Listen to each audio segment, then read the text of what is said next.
Treasure Hunting Weekend mga katiyats. Ito'y part 2 video ng paghanap natin ng mga legit marker sa mapa ng treasure na nabilong sa Emperor. North-south ni. At sana ang bundok na ito ay ito na yun. Merong bar down na parte ng lupa yung tinuro ko. Bumagsak siya, ibig sabihin ay hollow ang baba niyan or merong tunnel. Kaya maganda na site. At yung sa part 1 video, yung mga na-locate natin na bato doon, kung yun ang marker sa creek, at i-align natin dito, may patay kasi na mangga dito, dead old mingo, at yun ang mangga na nasa mapa. North-south. Kaya kung ito yung na site, tamang tama yung bumagsak na lupa. Yung lupa doon kanina na nagano siya bumagsak ng 3 metros yata, ay pwedeng nandoon ang digging spot. Okay, ito yung bundok na nasa mapa, yung matulis. Yun ang kanyang pinaka-background sa mapa. At north-south ang bearing nito. Ang creek ay nasa south, norte ang tuktok ng bundok. At kapag malayan natin yan ng eksakto, ay madali na lang malocate ang digging spot. Mga dito ko natin yan. Shoutout sa lahat ng ating mga katiyats na nanonood ngayon. Nagumpisa na ako pag pili ng mananalo ng dowsing doon sa channel na The Art Lover Millennials. 5 ang pipiliin ko. Dire ka okay, David. Bawat linggo ay merong isa. Umpisa sa linggong ito ay merong isa, and then next week merong isa na naman, and next week merong isa na naman. Huwag kalimutan sa Art Lover Millennials, doon ako pipili ng ating ma-raffle ng mga pangalan sa 5 dowsing rod na magagamit nyo, katulad ng mga ginagamit ko na dowsing.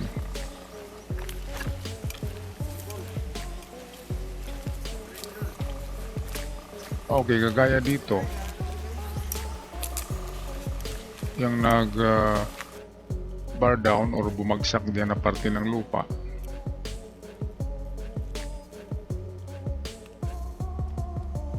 Ayan, at meron siyang puno ng niyog na parang sinadya yung pagbutas, triangle na butas. Pwedeng remarking. Ayan no, ayan mga katiyatso.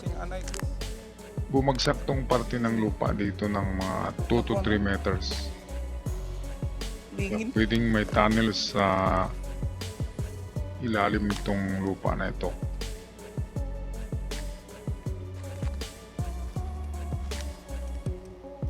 Kasama ko pa rin dito ang team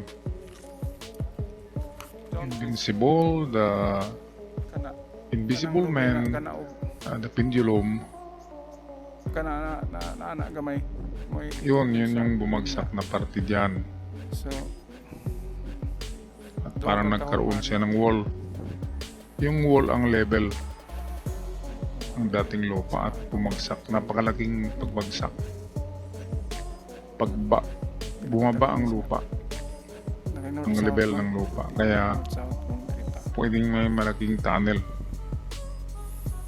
under sa lupa na ito. sige, tirahan ta lang yan, hugmak man. Kaya pagkatapos natin ito i-dowsing ay i-scan natin ito. Dito naman pinakita ni Katiyats yung nakita nilang natatanging marka sa bato. Wala kasing mga bato sa bundok na ito. Yan lang. At merong marka. So pwedeng malapit Ito nga ka- dito. Naipito ka dakang gikan sa manggaman mangga.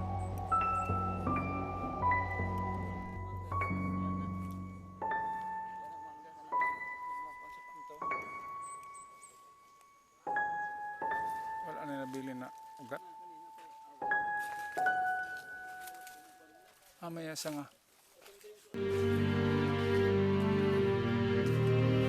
Papaya hinubo. Kaon na.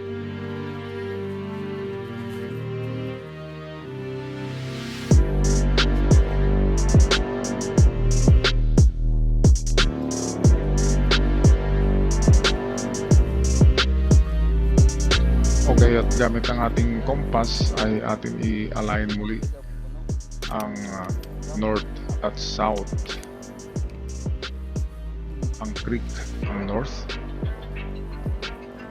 Yung merong mga bato kanina na Mari na sa malalaki.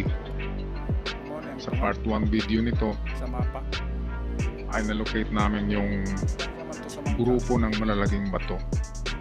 Nga, yun diha. Naka-align dito.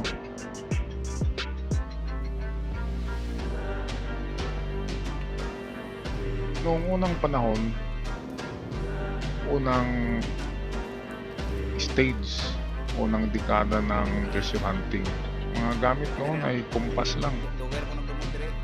tsaka dowsing at pendulum, Alagi dire sa ako. at pagbasa ng mga sign. Pero merong mga nakakuha. Kaya nga naubos-ubos na ang giveaway at small deposit. Kasi yun ang unang ma-detect at yun ang unang madaling makuha, kaya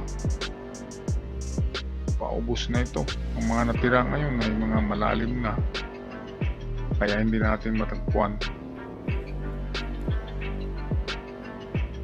Okay, andun si Invisible sa unahan, no? Mura magkinang Nagda-dowsing. At si Pendulum sa kaniyang pendulum.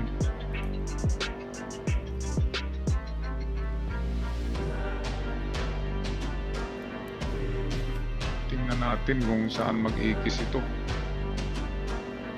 Dito malapit sa niyog ang ikis niya. Oh. Yung niyog yan na deform. Pero hindi yan century na niyog. Yan ay, kung may marka ay remarkings. Ibig sabihin ng remarkings, bago lang minarkahan.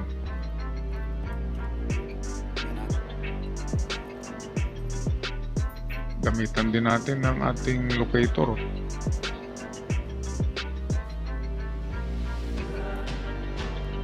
Baka sakaling pareho ang ituturo ng pendulum, yung dowsing at locator, so malaki ang chance na yun ang digging spot. At mamaya naman gagamitan din natin yan ng scanner.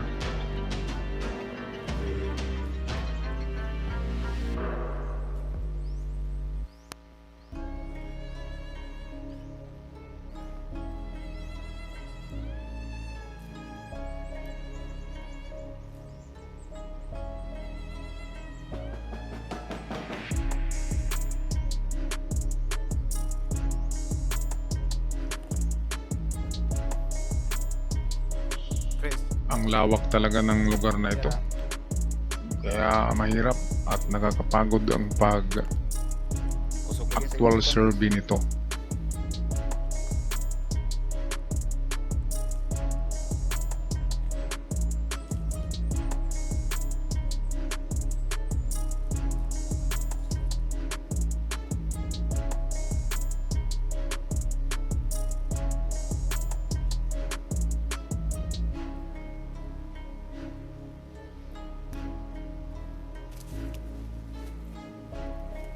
Okay, so ito merong malakas na na-detect ng locator, kaya ito umiikot. So atin i-dowsing yung lugar kung saan umiikot ang locator kung mag-ikis.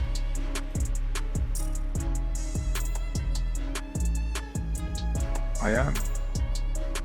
nag-iikis din kung saan umikot ang locator. Meron talagang something under the ground. Kaya no further ado, hindi na tayo magtagal. Scan na natin ito.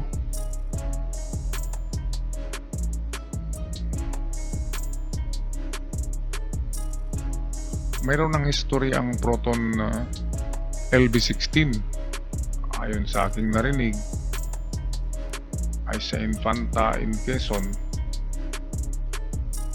ay merong nakakuha gamit ang LB16. Kaya congrats sa mga nakakuha. Okay, so medyo maganda ang reading ng scanner. Pwedeng meron laman ang lugar na ito. Hanggang sa muli mga katiyats, kami ay magpaalam na. God bless us all.